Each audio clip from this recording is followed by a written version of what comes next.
अयोध्या में 500 साल के लंबे इंतजार के बाद रामलला विराजमान हुए हैं और इस खुशी में पूरे देश में दिवाली जैसा माहौल है। हर कोई राममय है और हर तरफ एक ही नारा, एक ही नाम, जय श्री राम की गूंज है। प्रभु श्री राम की भक्ति में देश विदेश के लोग भी रमे हैं। साथ में बॉलीवुड और उद्योग जगत के दिग्गज हस्ती भी प्राण प्रतिष्ठा समारोह में शामिल हुए, वहां पर मौजूद रहे। अयोध्या में रामलला की प्राण प्रतिष्ठा का पूजा अर्चना प्रधानमंत्री मोदी ने की। इसके साथ ही लोगों का सदियों पुराना इंतजार भी खत्म हो गया। रामलला गर्भगृह में विराजमान भी हुए और उनकी पहली तस्वीर भी सामने आई। पहले रामलला की अगर तस्वीर की बात करें कि उनके तस्वीर में क्या सब खासियत है, तो तस्वीर में रामलला के सिर पर स्वर्ण मुकुट और गले में हीरे मोतियों का हार है। इसके अलावा कानों में कुंडल, हाथों में स्वर्ण धनुषबाण और रामलला पीली धोती पहने हुए नजर भी आ रहे हैं। मूर्ति को कर्नाटक के मूर्तिकार अरुण योगीराज ने शालिग्राम शिला से बनाया है। यह काले रंग का पत्थर होता है। शास्त्रों और धर्म ग्रंथों में शालिग्राम पत्थर को साक्षात भगवान विष्णु का स्वरूप माना गया है और मर्यादा पुरुषोत्तम श्री राम भगवान विष्णु के ही 7वें अवतार भी माने गए हैं। शालिग्राम शिला की आयु हजारों साल होती है और यह जल रोधी होती है। चंदन और रोली लगाने से मूर्ति की चमक भी प्रभावित होती है।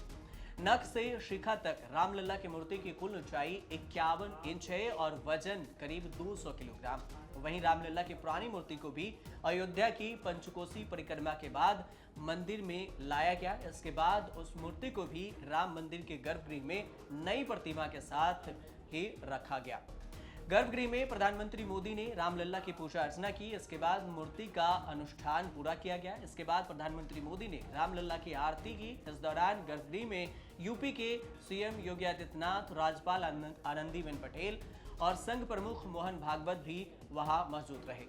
अयोध्या में राम मंदिर का वीडियो प्रधानमंत्री मोदी के हेलीकॉप्टर से शूट किया गया है, जो आप इस वीडियो को देख रहे हैं। पहली बार एक मंच पर सीएम योगी, प्रधानमंत्री मोदी और आरएसएस प्रमुख भी दिखे, जहां से पहली बार राम मंदिर के प्राण प्रतिष्ठा समारोह से प्रधानमंत्री मोदी ने भाषण भी दिया। मोदी के भाषण से पहले योगी आदित्यनाथ ने भाषण दिया। ये राम के रूप में राष्ट्र चेतना का मंदिर है। राम भारत की आस्था है। राम भारत का आधार है। राम भारत का विचार है। राम भारत का विधान है। राम भारत की चेतना है। राम भारत का चिंतन है। राम भारत की प्रतिष्ठा है। राम भारत का प्रताप है। राम प्रवाह है। राम प्रभाव है। राम नेति भी है। राम नीति भी है। राम नित्यता भी है। राम निरंतरता भी है। राम विभु है, विशद है। राम व्यापक है, विश्व है, विश्वात्मा है। और इसलिए जब राम की प्रतिष्ठा होती है तो उसका प्रभाव वर्षों या शताब्दियों तक ही नहीं होता। उसका प्रभाव हजारों वर्षों के लिए होता है। अब कोई अयोध्या की परिक्रमा में बाधा नहीं बन पाएगा। अयोध्या की गलियों में अब गोलियों की गड़गड़ाहट नहीं होगी, कर्फ्यू नहीं लगेगा। अपितु यहां दीपोत्सव, रामोत्सव और यहां की गलियों में श्री राम नाम संकीर्तन से यहाँ की गलियां गुंजायमान होंगी। अब आपको बताते हैं कि राम मंदिर को किस शैली के आधार पर बनाया गया है। राम मंदिर भव्य हो, इसके लिए सारी कोशिशें की गई, चाहे इसमें मकराना का संगमरमर हो या फिर नक्काशी के लिए इस्तेमाल खास कर्नाटकी बलुआ। लेकिन इन सारी चीजों के बीच मंदिर के बारे में जानने की बात यह है कि मंदिर नागर सत्यापन से स्टाइल में बनाया गया है। नागर स्टाइल में ये मंदिर बनी है। राम मंदिर के लिए नागर शैली को लिया इसलिए गया क्योंकि उत्तर भारत और नदियों से सटे हुए इलाकों में यही शैली प्रचलित है। इस वास्तुकला की अपनी खासियत भी है। देश में मंदिर बनाने की 3 शैलियां प्रमुख है, जिसमें नागर, द्रविड़ और बेसर है। 5वीं सदी के उत्तर भारत में मंदिरों पर यह प्रयोग होने लगा।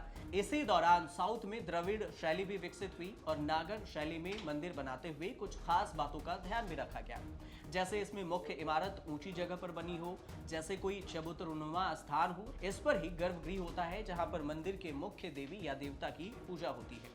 रामलला की प्राण प्रतिष्ठा गर्भगृह में हुई है और इसके ऊपर शिखर होता है। दोनों ही जगह काफी पवित्र और मुख्य मानी जाती है। शिखर के ऊपर आमलक भी होता है। आपको ये भी बता दें कि मंदिर के वास्तु में ये खास आकृति होती है जो शिखर पर फल के आकार की होती है। गर्भगृह के चारों तरफ प्रदक्षिणा पथ होता है। साथ में कई और मंडप होते हैं जिन पर देवी देवताओं या उनके वाहनों फूलों की नक्काशी की होती है। इसके साथ एक कलश और मंदिर की पताका यानी कि ध्वज होता है। नागर शैली में और क्या सब होता है, तो इसकी अगर बात करें तो नागर वस्तु अपने में काफी विस्तृत शैली है और इसके तहत 5 तरीकों से मंदिर को बनाया जाता है।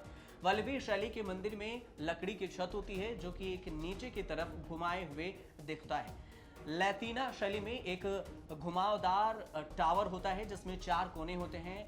फमसाना शैली में मंदिर के एक ऊपर और एक कई छतों वाले टावर भी होते हैं। ऊपर वाली छत सबसे चौड़ी होती है और 10वीं सदी में शेखरी और भूमिजा शैली भी विकसित हुई। भूमिजा में हॉरिजॉन्टल और वर्टिकल कतारों में कई छोटे शिखर होते हैं जबकि मेन शिखर पिरामिड के आकार का दिखता है। लैतीना में कई उप शिखर होते हैं। लैतीना को रेखा प्रसाद भी कहते हैं। श्री जगन्नाथ मंदिर इसी शैली पर बना हुआ है।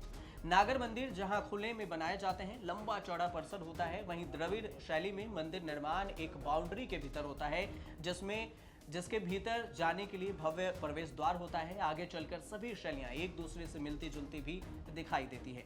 कोणार्क और मोढेरा के सूर्य मंदिर का प्राचीन नागर शैली के स्टाइल में ही बनाया गया है। राम मंदिर के लिए देश के ज्यादातर राज्यों की कोई ना कोई खास चीजें ली गई है। मंदिर के निर्माण में राजस्थान के नागौर से मकराना का इस्तेमाल हुआ। मकराना के मार्बल से ही राम मंदिर के गर्भगृह में सिंहासन बनाया गया। इस सिंहासन पर भगवान राम विराजे हैं। भगवान श्री राम के सिंहासन पर सोने की परत भी चढ़ाई गई है। गर्भगृह और फर्श में मकराना का सफेद मार्बल लगा है। मंदिर के पिलर को बनाने के लिए भी मकराना मार्बल्स का इस्तेमाल हुआ। देवताओं की नक्काशी कर्नाटक के चमूर्थी बलुआ पत्थर पर की गई है। इसके अलावा प्रवेश द्वार की भव्य आकृतियों में राजस्थान के बंसी पहाड़पुर के गुलाबी बलुआ पत्थर का भी इस्तेमाल किया गया। गुजरात की तरफ से 2100 किलोग्राम की अस्त धातु घंटी भी लगाई गई है। इसके अलावा पित्तल के बर्तन उत्तर प्रदेश से लाए गए जबकि पॉलिश की हुई सागौन की लकड़ी महाराष्ट्र से और मंदिर निर्माण के लिए इस्तेमाल ईंट करीब 5 लाख गांवों से लाई गई है। आपको बता दें कि रामलला के प्राण प्रतिष्ठा का ऐतिहासिक क्षण 500 वर्षों की तपस्या पूरी हो चुकी है। अयोध्या में प्रभु श्री राम के भव्य मंदिर में विराजमान भी हो चुके हैं और प्रधानमंत्री मोदी, संघ प्रमुख मोहन भागवत और यूपी के सीएम योगी आदित्यनाथ समेत संत समाज और अति विशिष्ट लोग वहां पर उपस्थित रहे। आप देखते रहिए न्यूज़ तक।